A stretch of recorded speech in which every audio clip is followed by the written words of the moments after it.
Are you ready? Let's go! Don't you sometimes just want to talk about everything? You know, there's days when you can just talk about anything. Need to sit back and chat about nothing at all? Nothing But Julie, coming at you with fun and creative topics and interviews. Did you hear Julie's podcast? She's got the greatest topics. Come join the chat about everything, anything, and nothing. So unwind and tune in to Nothing But Julie. Great topics and cool interviews with some pretty awesome people. And now, without further delay, here's Nothing But Julie.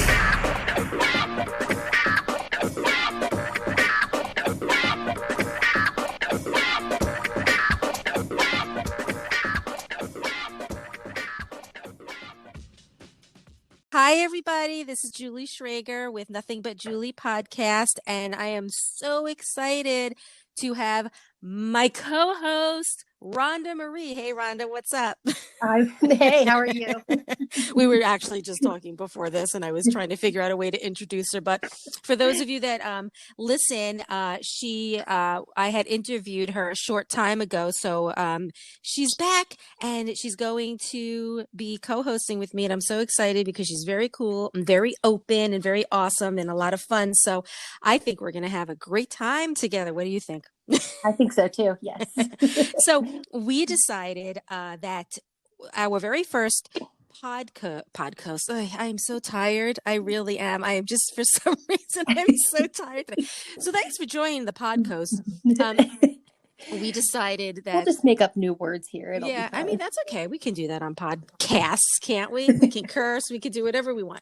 But we decided that for the very first episode of the podcast, we are going to do what our biggest fears are, or some of our biggest fears. And, it's so funny because when I was trying to think of a fear or a few, I went completely blank. Does that ever happen to you? Like when you're asked That's exactly what happened to me. And then I was like, do I just focus on silly fears like that I know are irrational? Or do I go with like some really deep-seated fears? But then I couldn't think of anything. And I was like, well, I'm just not afraid of anything. How amazing am I? That's awesome. Well, you know what? I was thinking the same thing. I was thinking, am I supposed to be like really serious? And I did pick a couple of serious ones that I was like, should I talk about this? But I'm being open with my podcast too, and I'm not going to hide anything. So why don't I start? We could just like kind of go back and forth and just talk about what some of our fears are.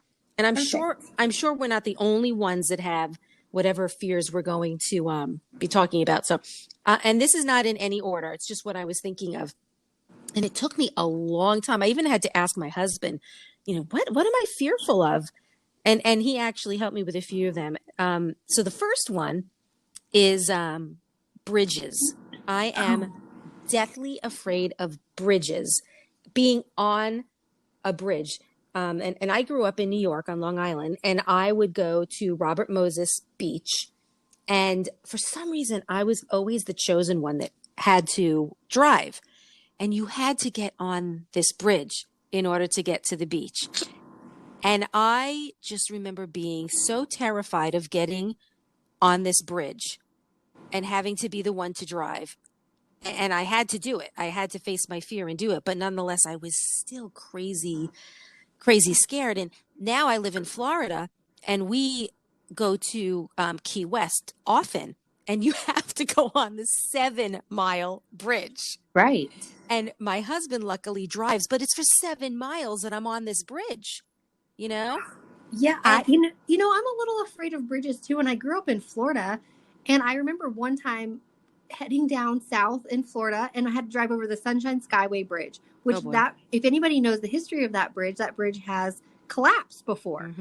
And so I had to pull over and stop at the little turnoff before you go across the bridge and kind of calm myself down before I could make it over the bridge. Oh, wow. Okay. So you see, like I said, I'm feeling as though some of the things we talk about are fears that other people have. But, I'm not so fearful to the point where I won't, go on the bridge. But it's like you said, I have to almost prepare myself mentally.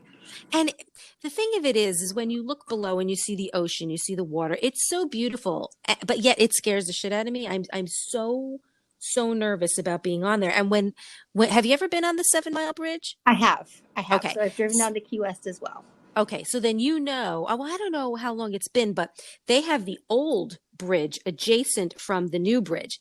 And the old bridge is so broken down, and there's a huge space in between the old bridge. And I remember when I first went on the bridge, I saw this across from me, and I was like, oh my God, wait a minute.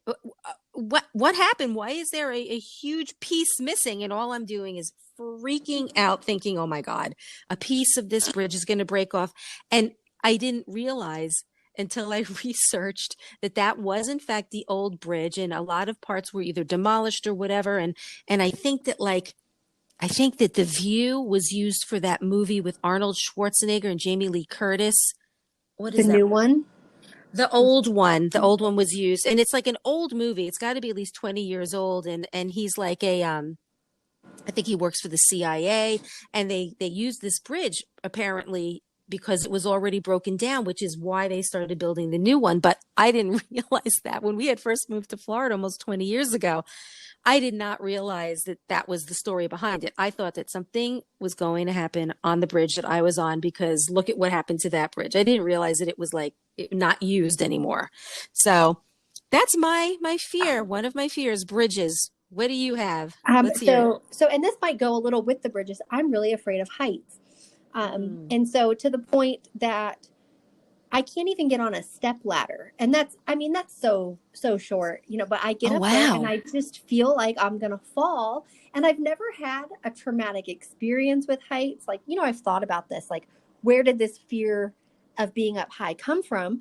And I have no traumatic experiences. I've never fallen from a height. I've never seen anyone fall from a height, but I am afraid of heights. And I think that might tie in with my fear of the bridges, is because they're so high and it's so far from the ground. And when I kind of freeze when I get up there. So we live in Arizona now, and there's a lot of beautiful mountains and beautiful hiking. And I love to go hiking, but on some of these you have to climb over rocks and almost like free climb to get through parts of the path. And I can't do it. I cry when I'm up there. And my boyfriend and my son, they were hiking with me, and we were it wasn't a difficult trail. It's safe. There's no fear. There's no reason you would fall off the side of this mountain. It's a very defined path, but I actually crawled on my hands and knees through this path and cried the whole time. And they felt bad, because previously they had been kind of, poking a little fun at me about my fear of heights and how I was doing that. But then when they saw me doing that, they kind of stopped, and they were like, this is a very real fear for her. Like, she's actually really scared. And I had no reason to be scared. But I don't know where the fear comes from, because like I said, I've never had any kind of experience where it would have left me afraid of heights. I wonder if we're just born with certain fears and we just can't explain how or why. Like you said, that you didn't have any kind of traumatic experience. Maybe we're just born with it, and it's just one of those things that just happens, or we don't know until it's happening. Right. And that's a conversation that we've had. Like, are you born with these fears, or do you learn them? What do you think? I don't know, because I can't, no one else in my family is that afraid of heights either. So I don't know where I would have learned it, but I think maybe you're just born with some of them. You are, because like you said, nothing had happened. And then all of a sudden, like I have a fear of heights, not as bad as yours, but I know that if I'm up high somewhere, like there are skyscrapers all over the world that have glass bottoms. I can't even imagine going on one of those. There's one that's in Shanghai. It's like in the financial center, and it's I think it's the observatory, and they actually have. I mean, the building is beautiful. I've never been there. I just remember hearing or reading about it, and I believe that there's like 3,000 stairs, and then when you get to the top, there's the observatory, but you can look down through the glass. I mean, they have a bunch of them all over the world, but forget it. I mean, we went on a cruise a little less than a year ago, and there was this, I think it was like an observatory or observation spot where you could just walk out and it kind of went further out from the ship. So Oh, you look like you were standing over the ocean, and it did have a glass bottom, and I tried. I really, really tried. I just I couldn't it's do just, it. So I understand. yeah, and I know it's completely irrational, like that nothing is probably going to happen. But then, you always hear those once in a million stories where it does happen, and it just Oh, kind of confirms that fear in your sure. mind. Like I think a few years ago, some kids were at spring break in Panama, and there were so many of them on the hotel deck that the balcony No. actually fell because they had too many people out there. And so that just confirmed that if you go out on the balcony and it's up high, you can fall. That just Oh confirmed my it for God. me. And of course, I would never be in that situation, but I feel like I just use that to say, well, that's not really irrational because it happened. Well, that's true. And what's really holding that balcony up? If it's coming out, what is the strength that's holding it up? Yeah, exactly. I mean, and Exactly. I mean, I don't think that all those kids should have been on the balcony at the same time, but I mean, Right. but who would have thought that, oh, we're all going to fall if we stand on the balcony? Yeah. I I mean, mean, there's no weight restriction, I don't think. I yeah, I don't know. I mean, and if they did put it out there, they're college kids on spring break, so Mm, I don't know well, how many people would pay attention to that, I guess. I don't know. Okay, so my next fear is loud sounds.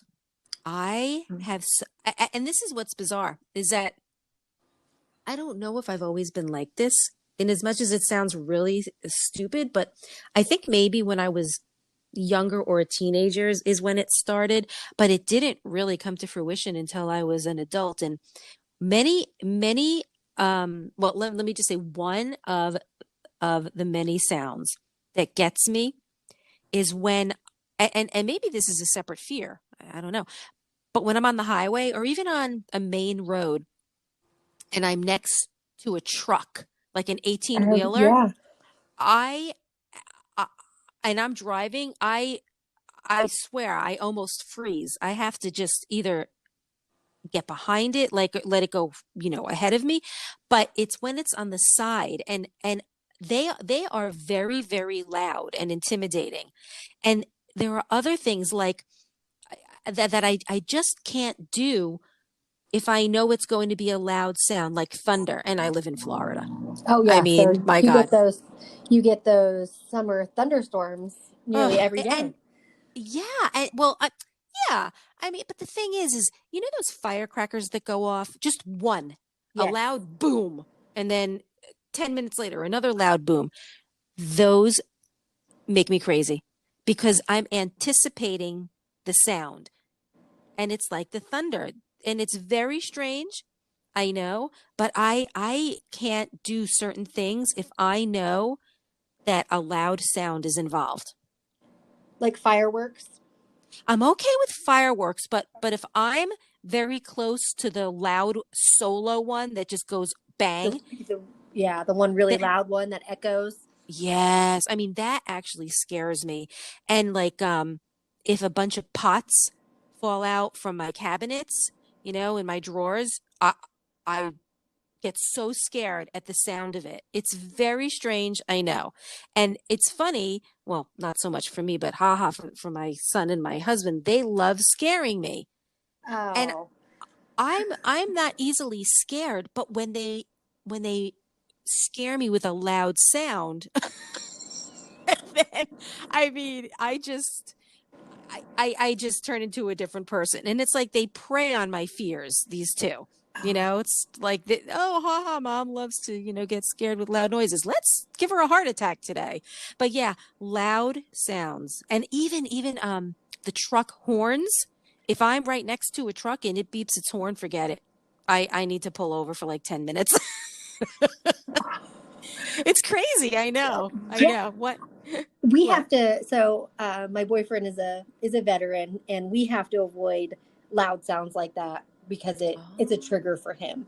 You see? So we're very like cautious of those things in our house. So you would do well visiting us because it's very Yeah. quiet.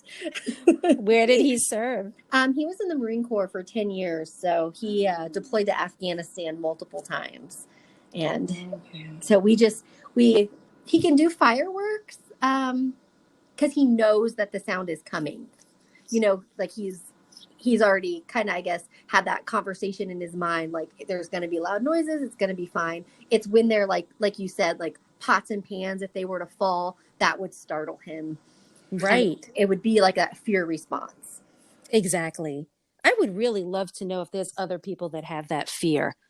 I'm sure that's, his daughter doesn't like loud noises, and it's almost to the point we actually are going to get her hearing checked because there's some noises that aren't that loud that she'll cover her ears. And so we were wondering if maybe she hears them.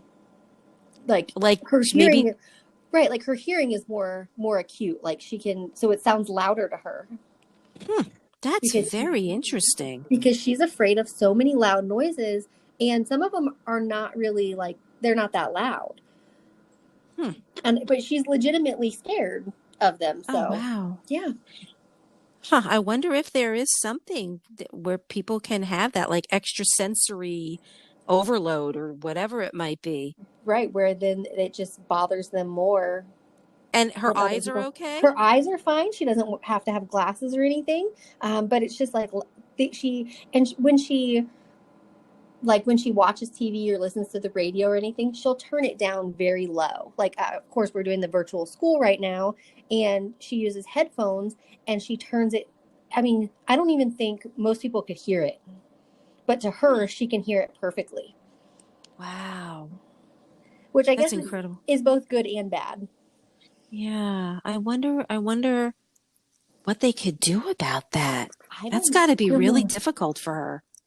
Yeah, if there's a legitimate, if there's something we can do to help her, I figured we might as well try that. Yeah. Oh, poor thing. How old is she? She's 9. 9. Wow, so young. She's a little one. Aw. All right. Well, what's next on your list? So on my list, of course, I realize this one is an irrational fear as well. I'm afraid of the dark. And I know that the dark it's just the absence of light. And so there's nothing, the dark can't actually hurt you. But this one, I can go back to like a childhood memory or something that made me afraid of the dark. So when I was very little, I went to the drive-in movies with my mom and stepdad, and they thought I would be asleep by the time the second movie came around, and I wasn't. And so it was Nightmare on Elm Street, the first one. You know what? Repeat that one more time. You got cut off at drive-in. Okay. So we were at the drive-in, and you know how they do a double feature. I mean, I don't know if they still do, but they used to do a double feature. And usually the first movie would be geared for families or kids, and then the second movie would be geared toward adults because it was later. So they assumed that I would be asleep by the time the second movie came on, and I wasn't. But I was like half asleep, but I kind of woke up and watched this movie, and I think they just thought I wasn't either paying attention or was asleep, but it was Nightmare on Elm Street, the very first one. And I just remember being so scared, in the back of a pickup truck watching this movie in the dark, that I have an irrational fear of both Freddy Krueger and the dark. I can't watch any of the movies now, even as an adult. They just freak me out so bad. And I know that a lot of people are afraid of the dark. So I feel like that one's probably pretty common. I want to tell you something. My dad, who's in his 80s, can't to this day watch any kind of horror films. Some of them I can handle, but some of them I can't. I can't handle anyone with an exorcism in it. Anything with an exorcism in it scares me so bad. And I think it's because I'm on the fence. Like, could that be real? So I'm a little on the fence, because I know a lot of people believe in that. And that was something that was really big, even in the whole Catholic Church for so long. So I think, well, what if that's real? So I think that's why that would just freaks me out so much. I can't. And then there's all those true ones Oh, that they say that they're true, and I don't know if they're true or not. So I just avoid you know them. what? When I was a kid, I was a really, really fearful child, like just bad. And I would do anything just to sleep with my parents. And it was all irrational thoughts that I had. But I was a kid, so I didn't know what the word irrational meant. I couldn't say, "Oh, Julie, this is so irrational." And did you ever see Magic with the puppet? Oh, Okay. yes. So when I was, maybe 12 is when it came out, and they would show the commercial. And I always knew that it would come on after 8 o'clock at night because they couldn't show it during the day. And I just remember the puppet staring into the camera and saying, "Magic is fun when you're dead." And that was it for me. I didn't sleep for like a month after that. No, Yeah, that just is seeing the commercial. And I was so freaked out by any kind of like scary type of movie that I grew up being like really scared a lot. So I can understand how you feel. And it could be debilitating at times, I think, for some people, because I think that your mind doesn't I think your mind always wants to veer in the wrong place, like even though you said even though it's irrational. right. Like I know, and if I stop and think about it, I know it's irrational. But in that moment, I cannot, I can't kind of talk myself out of it. And of course, it was a scary movies. And I was like, well, I just can't. I can watch silly, scary movies and I can watch like kids' Halloween movies, but I just can't do the super scary ones. Yeah, I hear you. And I don't really think that it's honestly very irrational. I mean, the movie itself might be, but the fear isn't. Right. Yeah, and I think some people who are not afraid of things, they don't understand that it's a very, even though it's a movie, it can't really hurt you. It doesn't feel like that in that moment. Mm-hmm. So I think people just forget, because it's not Yeah. scary to them. But you know what? But then there are things that other people might have that you might not understand because you don't have it or you don't feel it. And I think that there needs to be a little bit more of compassion and justification of other people's feelings, and regardless of whether you're going through it or not. It doesn't mean that you haven't gone through something and that you Right. can't still be understanding to what's going on with someone else.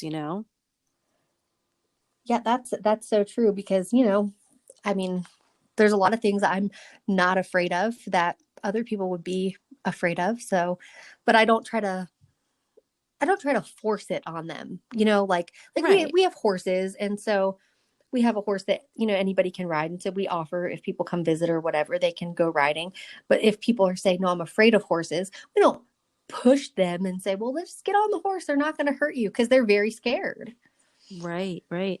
Well, I used to ride horses, and ugh, I mean, I can't remember the last time I was on a horse. And I actually live in a town where there's a gazillion horses, and equestrians come in January to perform. And I thought when I moved here almost 19 years ago, I was so excited because I'm going to get back on horses and maybe I'll volunteer. I haven't done a thing. I haven't gotten on a horse, but I miss it. But I will tell you, it's they say, oh, it's like riding a bike. I think that I would be intimidated You know, if I, yeah. I didn't have I didn't I grew up having horses, had them my whole life, but then I didn't own them for a few years, and so I would just ride kind of sporadically. And when I decided to get horses again, I thought, "Oh, I'll just be exactly the same as I was before. I'll just hop on, no problem." Ridden my whole life, did shows, everything. I have more of a fear now. I Really? really, yeah, and I haven't let it stop me because I do love it so much, but although of course yes, I maybe like riding a bike in the sense that I remember how to do everything, and I just don't have that same confidence. And I don't know if that's from getting older as well. I'm more aware now of Hmm. things that could hurt me and how badly I could get hurt. I think it's that. And I was actually going to say that. I Yes. think that when we're younger, we have less fear with certain things. and we don't think about the future, and we don't think about what might happen. And as you get older and you have more responsibilities and you have children, husband, boyfriend, whatever it is, bills, those things I think are there subconsciously. And yeah, I get it. I get why you would feel that way. Because you think, well, if I get hurt and I can't work and I can't do these things, what's going to happen to my business or my home or anything else? Whereas when you're younger, you're just like, oh, well, someone else will take care of that. Right. Exactly. but there's a lot of truth to that. Okay. This is very funny because I'm actually writing on the coattails of what you had just said, kind of, is that I'm afraid of the pitch black. The absolute blackness. When you can't see anything. Yeah, when you can't see your hand in front of your face. And sometimes throughout the week, I might need like a late night snack or something to drink. And my room, I have gotten very used to being dark. And when I come back in from the other side of the house, I have little blue night lights throughout. So it's a little lighted. But when I come into my bedroom, I can't see a thing. Not one thing. And not only am I afraid of tripping on something, but I am literally like it. And if I saw like a scary movie that night, forget it. I have such a fear of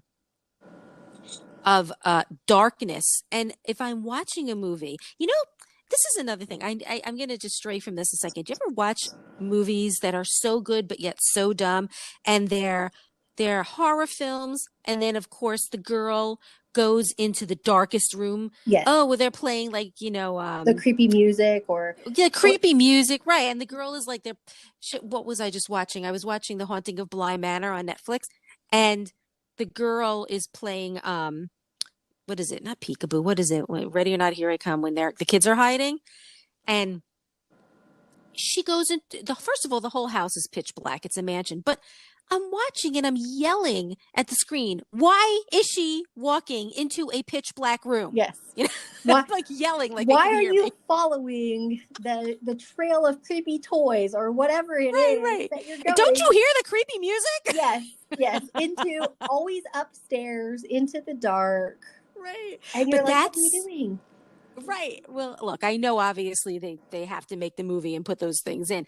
Right. But for me, no. And I always feel like I'm being set up, like aside from walking into like my bedroom, I know that like if I come home and I didn't leave any of the lights on, I feel like I know I would have left the lights on and someone is in this house or someone has deliberately shut the lights to scare me. I don't know. It's really funny because I can't sleep with any kind of light. And I'm the same way. I can't, if there's a light shining in or it's light in the bedroom, I can't sleep. I can't fall asleep, but yet I'm afraid of the dark. Right. I don't get, I make no sense. Either do I. And my husband, started snoring a few years ago and he did a sleep study and he wound up getting that CPAP machine. Oh yeah.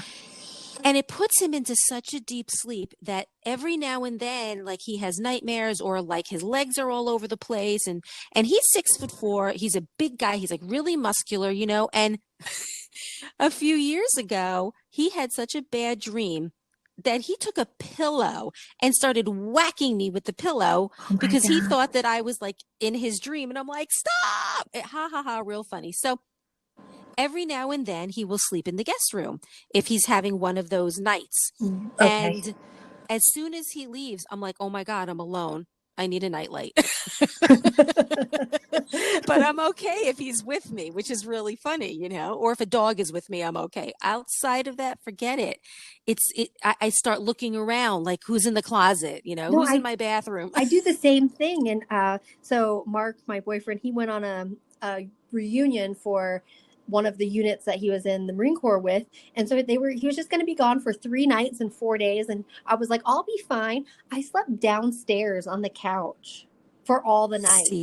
Because I just, for some reason, the thought of going up the dark stairs up to the second floor where too dark. I felt I just couldn't do it by myself. I hear you. I know it's again, it's irrational. And if I see like a horror film or a scary movie and my husband wants to go to bed early, I will literally go in bed with him because I do Yes. not want to be, right? I don't want to Yes. be in the other side of the house where it's a little bit darker. And I know that when I shut everything down, I have to walk through my dark hallway to get to my bedroom. And I don't want to do that. I do the same thing. The other night he made fun of me because we were going to bed and we had watched kind of a scary movie. My mom is here visiting, and so she loves those kind of things. And so I stopped to let him walk down the dark hallway first. And he said, are you sending me into the dark first? And I said, well, yeah, because if something's there, then I'll know. You see, better you than me, right? Exactly. Exactly. Oh my God. All right, you're up. Okay. Cockroaches, like Ugh. the little, and it's to the point, like, I can't see them on TV. Like if they're on a movie or something, I'll shut my eyes and I have to tell whoever I'm watching it with, tell me when it's not on the screen anymore. I just hate them so much, and it scares me. And it's weird because it's other kinds of bugs. I don't particularly want them crawling on me, but I don't get quite as scared as them. And I don't know if it's because growing up in Florida, those big palmetto bugs. Oh my God. And then they fly. And so yes. It's, and it seemed like they just fly right at you. And I remember having to go and feed the horses, and they would get like in the feed bags, and I just wouldn't even be able to reach my hand down in there. So they really scare me. What kind of cockroaches do you have in Arizona? I'm assuming they're smaller than the Florida ones. Yes, just little tiny ones, and I don't see them very often. We live on the outskirts of Tucson, and so it's pretty much just desert here, and I just don't think that a lot survives. We see more scorpions and tarantulas here all the time. Oh my God. And you're more fearful of cockroaches than a scorpion? And a couple of months ago, we were sitting on the outside, and my stepdaughter comes running out of the house, and she's like screaming and crying. And we're like, calm down, because we thought something was terribly wrong. And there was a tarantula in the bathroom. And so we had to go get it out. But we just got it out, put it in some Tupperware, and took it across the street to the desert and turned it loose. And so I could do that for the spider, even though it's big. But if it had been a roach, I wouldn't have been able to even go in the bathroom. Someone else would have had to handle that. Yes. But you see that, again, I'm going to talk about rationalism. I mean, how the brain works is amazing to me. That it's actually chosen for you to be more afraid of a cockroach than a tarantula or a scorpion. Right. Right. I mean, I have to tell you though, I'm glad that you brought that up, because how long did you live in Florida? I was born there, and I lived there until I was 27. So I lived there my whole life, pretty well. So you lived, for quite a while, yeah. Right. And I'm from New York, where you never see cockroaches. And I've been in Florida. We're closing in on 20 years, and I was told about those palmetto bugs, and I remember thinking, well, what's a palmetto bug? I'm thinking it's a bug. I didn't realize that it was a cockroach, and I didn't realize they fly until it did. Until the very first experience I had, it was in my garage, and I saw it was on my wall, climbing up on my wall, and I'm like, I froze, and I didn't know what to do. And I just stood there, and then the thing just started flying towards me. And I remember thinking to myself, what in the hell is this? What is this flying right at my head? And then I just put a cup over it. And I remember my son was young, and, we were always outside, and he was always playing. And a friend of mine said, oh, that's one of those palmetto bugs, those cockroaches. And I was like, what? I could not believe that these things flew. I was disgusted. It is. It's, I mean, and I think that's part of it too, is that they're so gross looking. Haven't they like outlasted like wars and the dinosaur age? That's what I heard. And I've heard them say that if there were to be like a nuclear war, they would survive. Well, because can't they also survive in water? I think so. So that could be why. I mean, they got that hard shell, and they can survive in water. They're kind of like alligators. Oh, where they just live through or everything. crocs. Yes. Yeah, because I think the crocodiles and alligators have been around a very, very long time as well. And I don't know, but I mean, really, cockroaches? I, they're just, Ugh. yeah. Even that just and doesn't the name that's been given to them sound just as gross as what they look like? Yes. Cockroach. Yes. Yes. Ugh. It's gross. They're Okay, I'm just getting gross. off. I'm getting off this subject because I am going to have a dream tonight, and I'm going to text you tomorrow Because you're going to that I dream had a about dream them. about cockroaches all over me. God. All right, so now this is a serious one that I decided to bring up. I have a fear of failure. You know what? That's on my list. Is it? So let's talk about it because I'll tell you something. I that's one of the ones that my husband had to bring up because I'm not good at kind of like looking into myself and figuring out, who I am and what I am. And, only people that are kind of closest to me can kind of tell me, but that includes my husband. And I was like, oh my God, that's such a good one. And at first I thought, oh, I'm not going to talk about that. I don't want people to know I'm afraid of failure. Well, actually, first I was like, no, I am not. I am not afraid of failure. And he's like, okay, you see how you're behaving right now? Like, right. yeah, that's just trying to rationalize it. No, but it's true. I think that there are people that consider me to be a perfectionist, but I'm not. A lot slides by, but I think it's those people who are a little bit more kind of laissez-faire, Mm-hmm. that they might kind of look at me as being a perfectionist when there are people that are a lot worse, for lack of a better word, than me. Yes. And so when it comes to failure, that kind of falls into a few categories. I mean, like personal and business.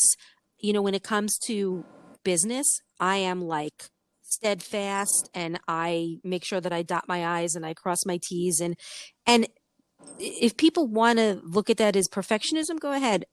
To me, I think that it's a subconscious form of failure, but also because I like making sure that my work is correct and before I submit anything, I want to make sure that it's done correctly. And as I've gotten older, I've been able to, catch more mistakes and whatever. And so I think that a form of failure could also be tied in with, wanting to be somewhat perfect. And like, I'm a fanatic with spelling and grammar. Oh, me too. It's to Do you the ever yeah. it's to the point where, if somebody shares like a meme or a a graphic online and I think, oh, that's really great, but then they have like the wrong your or something on there, I can't reshare it because Right? I can't get over that grammatical error. That makes me nuts. And so I'm like, I really like that and I would love to share it, but I just can't. And I know that not everybody, I mean, I was an English teacher, and so I have a degree in English education, and then I have my master's in literature. So I know that not everybody is as fanatical about it, but sometimes it's really difficult it's easier for me to get over it if it's somebody's personal stuff. Like, they're just sharing on their personal page. It's harder for me to get over it if it is like a business. Sure. So I've noticed, and they joke and they call me like a grammar snob and stuff. And I say, well, I just think if you're going to put something out as a professional business, that if you know that grammar and syntax is not your strength, you hire someone. Well, let me ask you this. Have you noticed recently, not even recently, in the past few years, that the grammar in journalism has gotten worse? Yes. And I think it has a lot to do with social media. That's exactly what I was going to say. Right. And impatience, and every news source having to get theirs out first. And so they rush through it. And I can't believe the amount of errors I have seen, not only from journalists, but from people, everyday people that are just writing things, and how they don't even look at, like some of the things that they write prior to posting it. No. And I have got to tell you, that makes me absolutely. Do you ever also find yourself reading something And like, instead of reading it and comprehending it, you're looking for Yep. errors. And that's all you're doing is just picking through it. Yes, I do. I noticed myself doing that. I did a couple like challenges, like challenge groups. And so they would give you a workbook that would take you through the 30-day challenge. And I started noticing grammatical errors in that. And I started getting kind of upset because I had paid to do these challenges, and the books were just full of so many mistakes and just terrible things. And I couldn't get past it. It really, I started, instead of doing the challenge, I was just going through and, marking where they made errors. And my boyfriend saw me doing it and he said, "What are you doing?" I said, "I'm just correcting these for them." I'll tell you, it's probably irritating to other people. Like, oh, you know what? I remember I was reading a book. What was it? Where the Crawdads Live. Oh, okay. I've heard of it. It's on my to-read list. Yeah. Yeah, it's a really good book. And when I got to the end, there was the wrong word that was used. And I was looking at it over and over and over again just to try and prove myself wrong. And I couldn't. And I got so upset that there was something that was written incorrectly in a published book. Because you just wonder, like, how many editors and people did that go through, that all of these people made this mistake?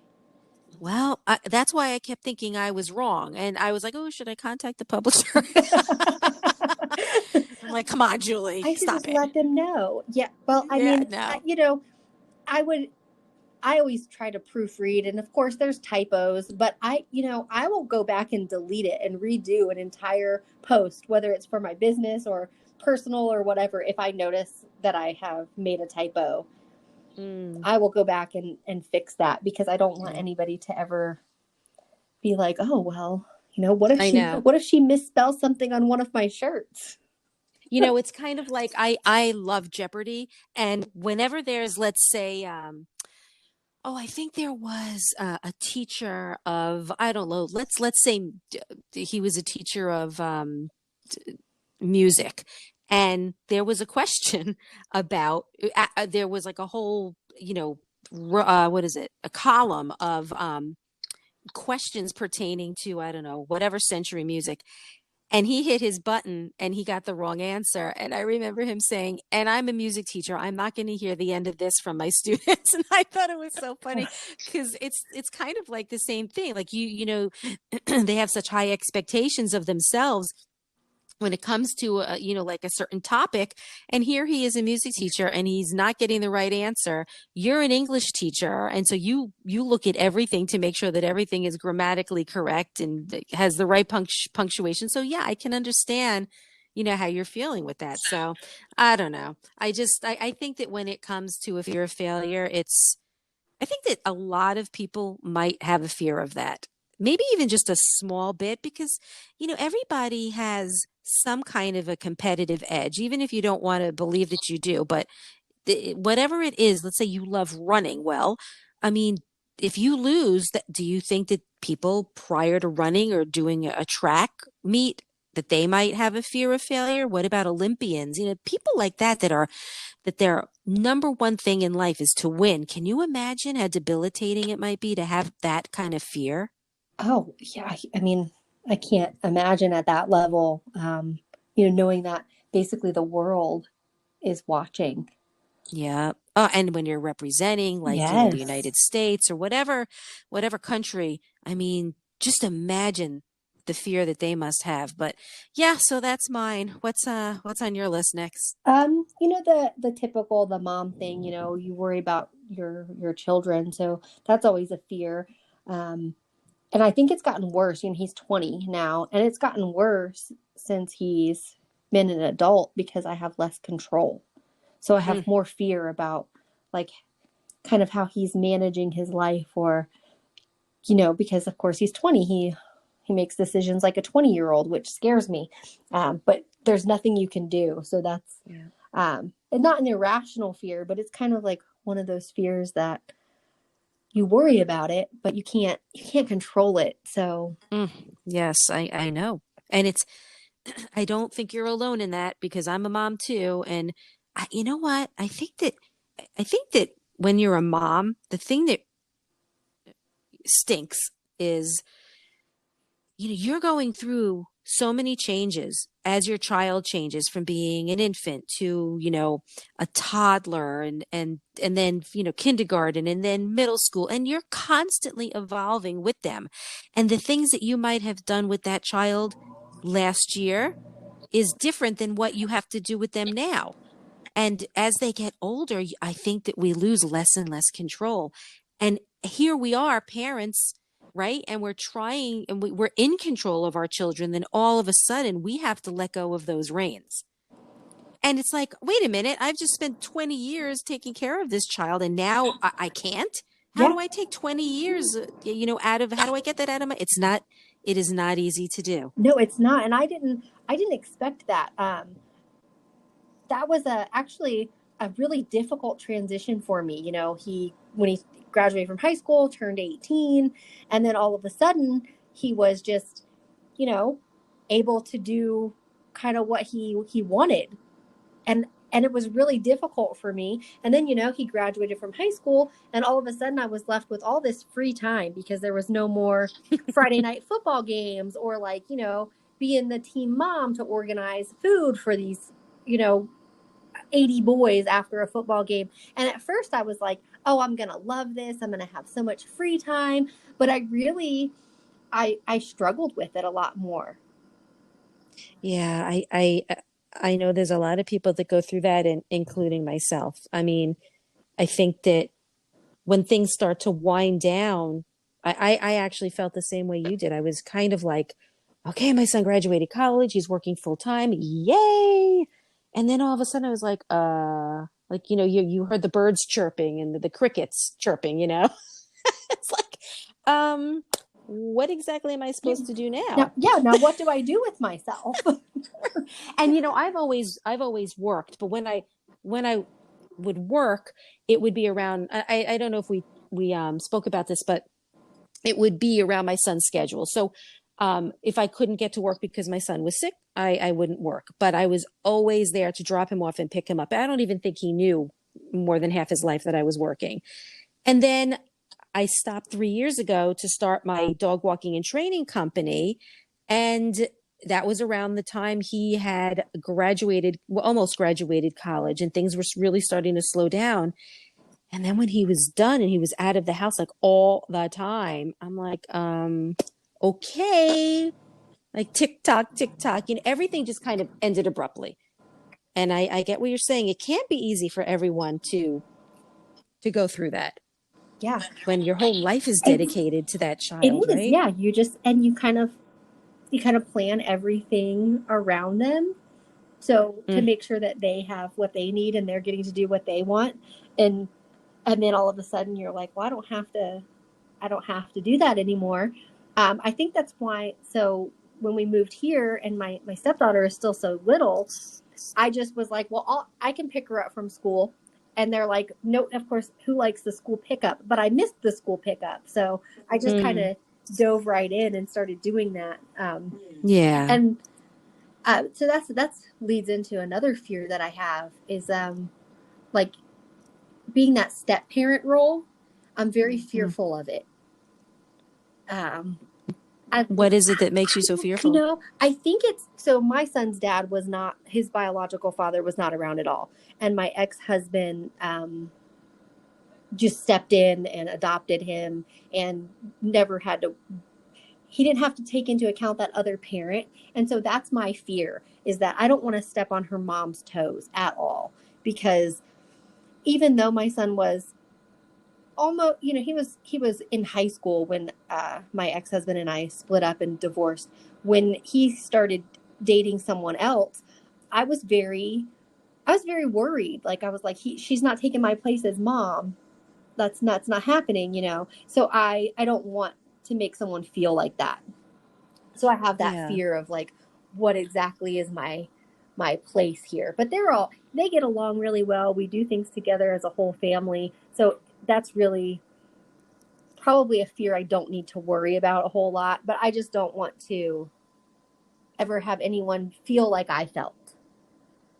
Yeah, I completely understand that. And I actually think that it's sweet to have that fear.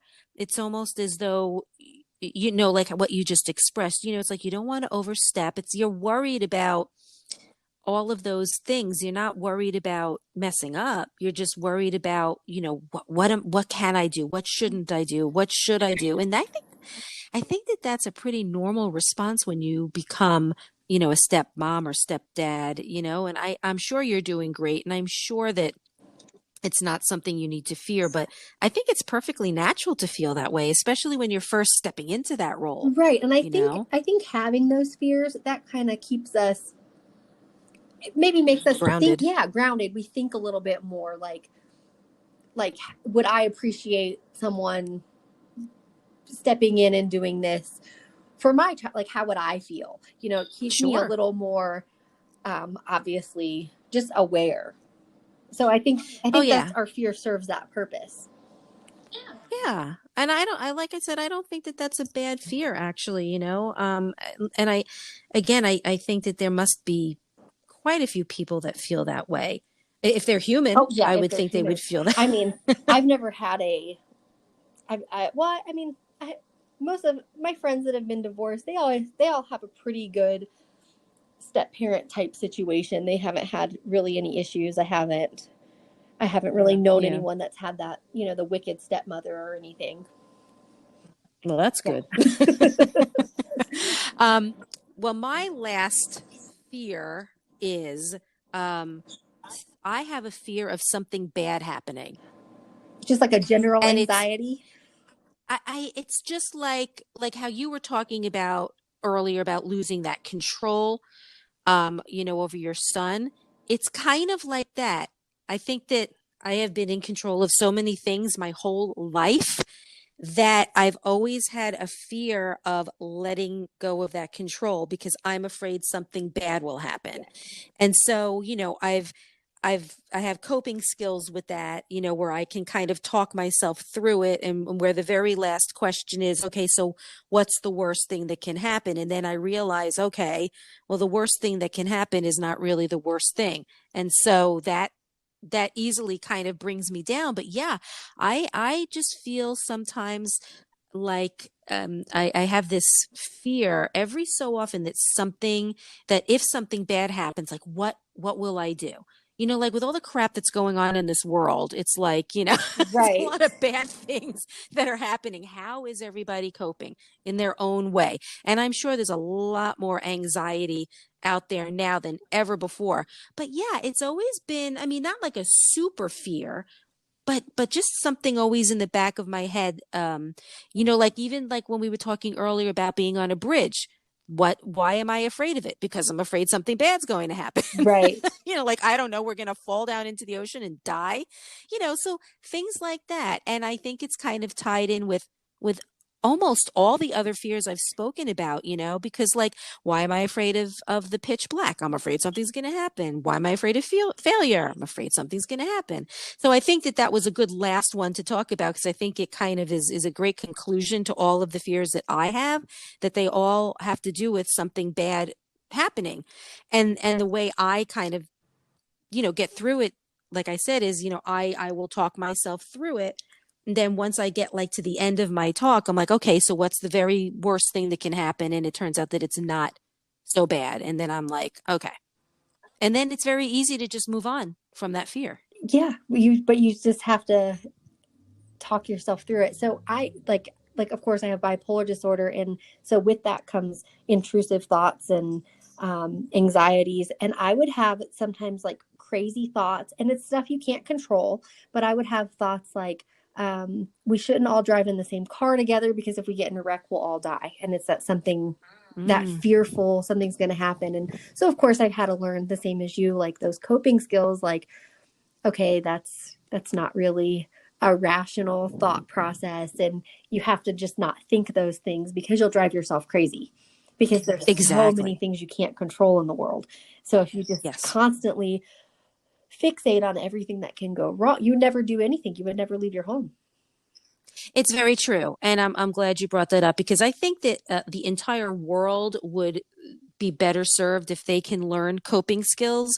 A lot of people don't even know about it or know what they can do when they're feeling anxious or frustrated, or if something happened to their child in school and, how do they address the situation? And sometimes it's really good to either walk away from how you're feeling at that moment and just for even an hour and sit and read a book or cook something or bake or whatever, but then kind of talk yourself down from it and find a way to kind of ask yourself different questions about the situation to the point where you get to where I am, where you can then say, okay, I have a list of 5 things about this particular, thing that's bothering me. What's the worst thing that can happen, But I think that I just think that the world is so messed up right now. And I think that a lot of people could use, some kind of coping skills to get them through every single day of exactly. what's been going every on. single day.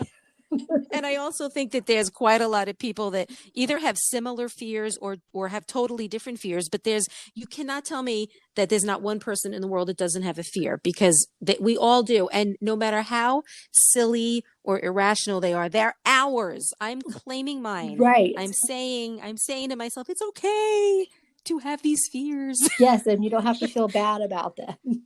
Right. I'm not alone. Well, this was fun. This was fun. I like this. So why don't you tell people where they can see you, like Instagram, Facebook, Twitter, and all that, and your usernames? So on pretty much everything, it's just the Rhonda Marie. So Instagram, Facebook, and of course everything is linked from all the various accounts. So if you find me on one, you can pretty much find me on all of them. But I try to keep the same username on everything. So the Rhonda Marie, they can find me pretty much anywhere. Perfect. And I'll definitely put all that information on my Instagram, my Twitter, and my Facebook. And my username is nothing but Julie. And you can hear my podcast wherever podcasts are available. And Rhonda also has a podcast called An Accidentally Beautiful Life. And they as well can, I think, hear you on all different platforms, yes, right? Yes, anywhere that they get distributed at. Perfect. Well, this was fun. So, hey, guys. We'll be doing the same thing next Thursday. So I hope you enjoyed this, and, feel free to subscribe and leave a review, and have a great rest of your week. Bye, Rhonda. Bye, Julie.